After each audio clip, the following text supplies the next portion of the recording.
தேவனால் பயன்படுத்தப்பட்ட பாத்திரம். அவர் இயேசு கிறிஸ்து பெருகவும் நான் சிறுகவும் வேண்டும். யோவான் 3:30. தலைப்பு: மகிழ்ச்சி புறப்படட்டும். பெயர்: பில்லி பிரே. மண்ணில் பிறந்தது 1/6/1794 ஆண்டு. விண்ணில் சென்றது கிபி 1868 ஆண்டு. ஊர்: கார்ன்வால். நாடு: இங்கிலாந்து. தரிசன பூமி: இங்கிலாந்து.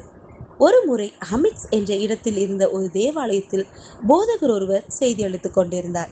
அவர் ஜனங்களை பார்த்து ஒரு கேள்வியை கேட்டார். யாராவது எழுந்து நின்று தேவனின் சகல பாவங்களை மன்னித்து என்னை சுத்திகரித்து விட்டார் என்று கூற முடியுமா? இச்செய்தியை கேட்டுக்கொண்டிருந்த பில்லி இதயத்தில் மிகவும் குத்தப்பட்டார். நான் பரிபூர்ணமாக சுத்திகரிக்கப்பட்டேன் என்று என்னால் கூற முடியாதா? தன்னுள்ளே கேள்வி கணைகளை தொடுத்தார். பின்னர் மிகவும் தீர்க்கமான குரலில் போதகரை பார்த்து, நான் பரிபூர்ணமாக சுத்திகரிக்கப்பட்டேன் என்று கூறினார்.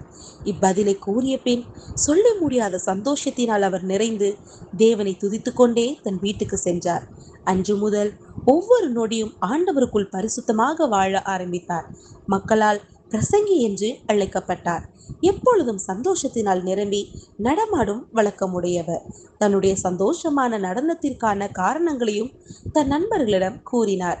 நான் துக்கப்பட முடியாத அளவிற்கு தேவன் என்னை சந்தோஷப்படுத்தி விட்டார். எவ்வித சந்தேகமும் இல்லாமல் நான் குதித்து ஆடி பாடுகிறேன். என் பாதங்களை யாரும் கீழே பிடித்து வைக்க முடியாது. அப்படி யாராவது என் பாதங்களை வெட்டிவிட்டாலும் அவை மீண்டுமாக வளர்ந்துவிடும். உண்மையிலேயே தான் பெற்ற சந்தோஷத்தை செயலில் காட்டியவர் இவர். ஆடம்பரமான வாழ்வு வாழாமல் மிகவும் எளிய வாழ்வையே மேற்கொண்டார். தன்னை காண வரும் அனைவரையும் சிரிக்க வைத்து அனுப்புவது இவருக்கு கைவந்த கலை.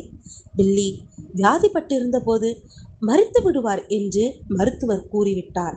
பில்லி அவரிடம், ஆண்டவருக்கு ஸ்தோத்திரம், நான் சீக்கிரம் பரலோகத்தில் இருப்பேன், அங்கு உங்களை பற்றி கூறுவேன், நீங்களும் அங்கு வந்து சேருங்கள் என்று நகைச்சுவையுடன் கூறிய இவர் அநேகரை கிறிஸ்துவுக்குள் ஆதாயப்படுத்தினார். அன்பரே, உம்மால் பிறர் மகிழ்ச்சியை பெறுகின்றார்களா? வாழ்விலிருந்து வாழ்வுக்கு, இறக்கும் வரை நமக்கு இன்பம் ஆத்தும ஆதாயமே என்றார் சின்சென்டார்ஃப்.